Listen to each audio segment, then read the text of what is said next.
31st, 2025, the very last day in this year. Good morning and welcome. I'm Kayode Okikiolu. Well, I wonder how you're feeling this morning with a mixed sense of gratitude and curiosity about what 2026 will look like. If you're in that boat, you're in the same as me, but we rise on positivity. Welcome to your Perfect Morning Starter right here on Channels Television. I am Bukola Koka. Kadi, how are you processing December the 31st? As always, the last day of the year comes with mixed feelings. You sort of go back to the very first day in the year and say, for people who set goals, which I want to encourage everyone to do, right? You have your goals for the year and sort of go through it mentally. Some do it physically, have a board, a dashboard, and they look at it. How did I do in this area? How did I do in this area? And that's for individuals. Families have their goals as well. Organizations have their goals, not to talk of communities, states, and nations. So I think it's mixed feelings, personally, and for us as a nation. This year was a very, very eventful year for Nigeria, very eventful year for us as a nation. Insecurity was a common thread with large-scale kidnappings, almost depressing at some point, with the kidnappings happening back and forth. I think what broke a lot of people was the live streaming of that moment where a terrorist invaded a church and killed people, kidnapped people. So it was a very distressing year when it comes to insecurity. Fine, we had some bright spots with rescues and wins by the Nigerian armed forces, and then the U.S. stepped in. So security definitely big deal this year, and for me it's mixed feelings. Economy, well, had its back and forth. There was some stabilization here and there, a tweaking of the numbers to reflect the goals of the government. Inflation is now where the government promised that it will be. Yes, it was rebased and all of that, but all in all, December the 31st, 2025, mixed feelings, and naturally, you have to stay hopeful for 2026. So that's it from me, Bukola. Your turn. Well, indeed. What more can I add? But to also recall the drama that shaped, the political scene with the back and forth with the politicians. The drama that also shaped the People's Democratic Party that saw, the heated exchange and the battle between groups loyal to the rival rival leaders on both sides of the divide, which also eventually led to the shutting down of the office of the People's Democratic Party. We saw all of that. We saw the many defections. The People's Democratic Party also losing as much as 4 to 5 governors in the last couple of months of 2024. The concerns about Nigeria, entering a phase of a one-party state, repeatedly denied, albeit unsuccessfully, by the ruling All Progressives Congress. And so the political scene held a lot of drama and a lot of indications as to what 2027, yes, indeed, that's where it's all leading and directing, energies, resources, and of course objectives too. That's 2027 presidential election. And it's also, leaving Nigerians, particularly those who'll be making the choices, with, evidence, with informed, events to make choices ahead of that time. Yes, indeed, we saw some stability in the economy, albeit sometimes at variance with, what the authorities put out in terms of reduction in inflation figures and all of that. But it also, gives Nigerians some hope as to what 2027 will look like.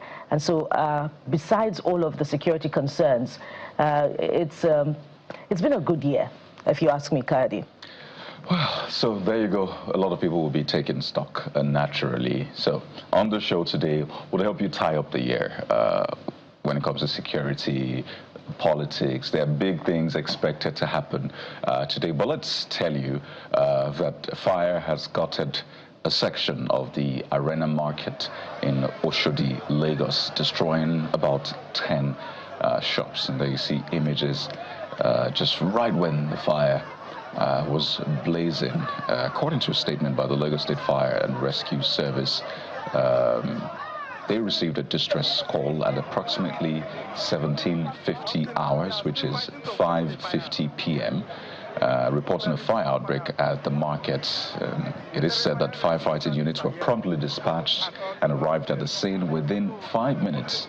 And the fire affected a section of the market consisting of 40-foot container shops arranged in 2 rows, making a total of 10 shops. And to properly situate this, exactly 1 week ago, on December the 24th, about 25 kilometers away, this time in the Balogun market area of Lagos Island, there was yet another fire incident at the Great Nigeria Insurance House Plaza. So this is the second major fire we're seeing in Lagos market in a week.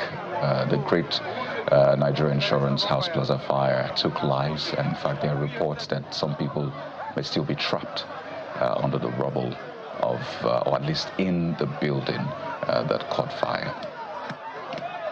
Yeah, well, images that we're seeing now, Kadi, they're quite distressing, and one would have hoped that there would be no casualty, but that's to the contrary. If reports coming from the Lagos Emergency Management Agency are anything to go by, 2 more bodies having pulled out from the rubble, some of them mangled beyond recognition, and that's the update.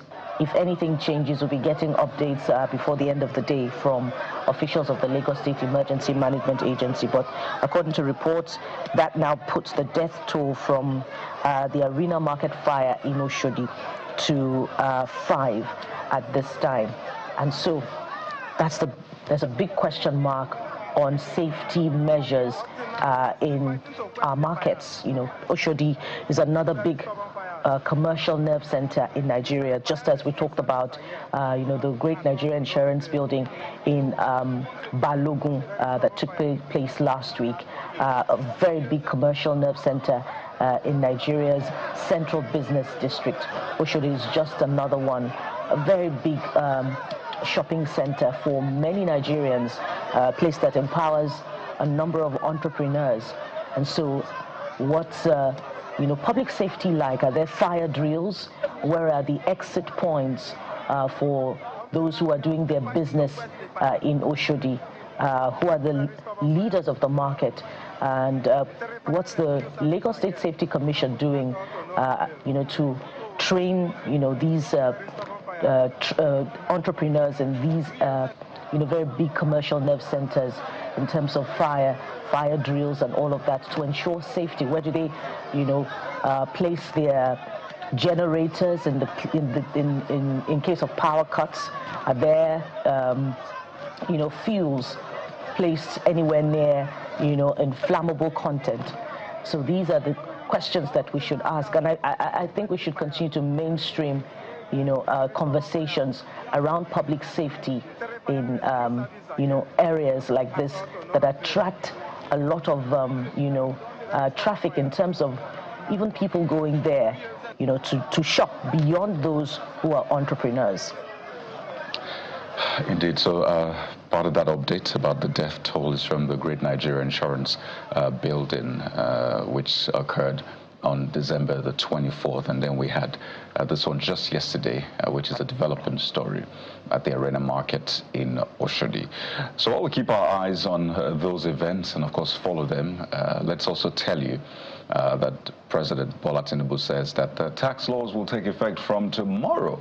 There had been a lot of controversy around those tax laws, the amendments and the revamping of the tax framework, and a lot of people had called for it to be suspended, but well, looks like the new year would still be coming with the implementation of the new tax laws. So January the 1st is still the day as planned.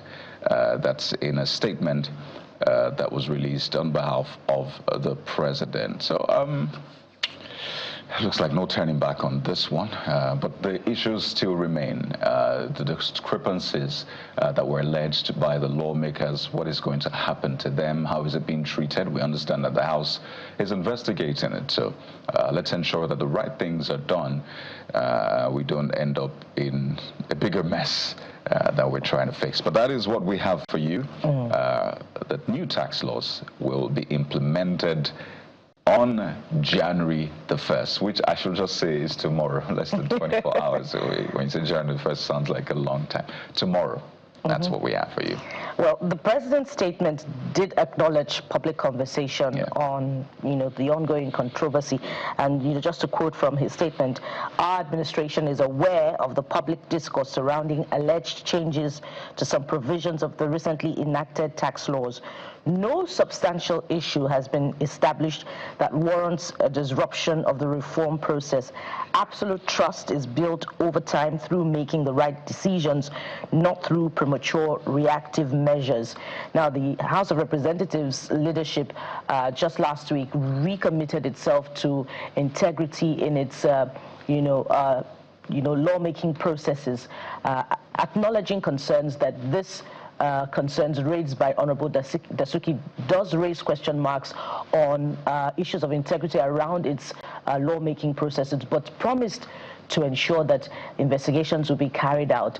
And while we await that investigation, a thing affirmed also by the chairman of the Presidential Committee on Tax Reforms and Fiscal Policy, Mr. Oyedele, on this program just last week, outcomes have not, surfaced yet, but the president is saying we're going ahead. So we're asking, does that mean that, there's a report that has come to indicate that indeed the controversies around this, are just smoke without fire, and there are no discrepancies, as pointed out. This is against the backdrop also of concerns from the opposition that it is not just a regazetting as promised by the National Assembly that should be done, but a fresh passing upon thorough harmonization, studying of what was passed and what was gazetted initially, such that there can be confidence in the tax acts that we're seeing. But it looks as if the president's decision has overridden all of that, and by tomorrow we now have new tax acts. Talk about a New Year present, right? But there you have it. But let's talk politics quickly. Never mind that it's December the 31st. Looks like a major event will play out today as we watch. There are reports that Labour Party presidential candidate Mr. Peter Obi will be announcing his official defection to the ADC. So we have, about 18 hours thereabouts to get that confirmation today, but there have been commentaries about this from people in the Labour Party. Some saying, well, we're not going to move to ADC, we're going to stay put here.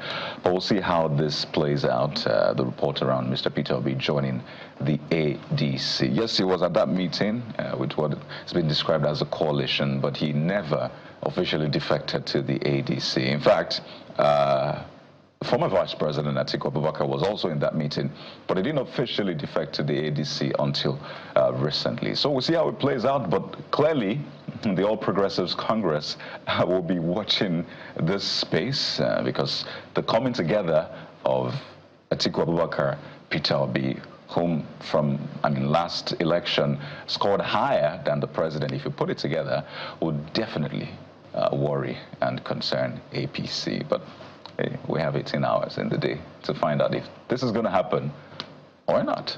Well, I think we should just hold our horses ahead of that conversation because there's so many implications to it, and this is going to draw out, all of the obedience, as they watch the space to see indeed, the direction that the conversation would take. So let's leave it for now, and we'll get to it later.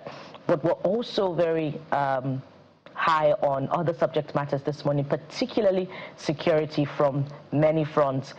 In Ondo State, reports are coming through that a number of terrorists fleeing from Sokoto have been arrested.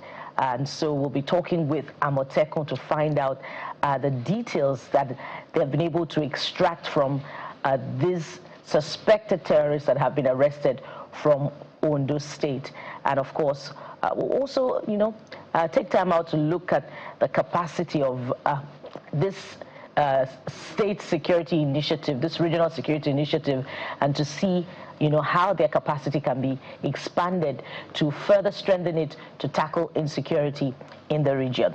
There you go. So that's a look at what we have for you. Let's take a quick moment now, and when we return, how are the dailies reporting all of the big stories? We'll find out, and we have Mr. Iwa Carrier joining us, so stay with us.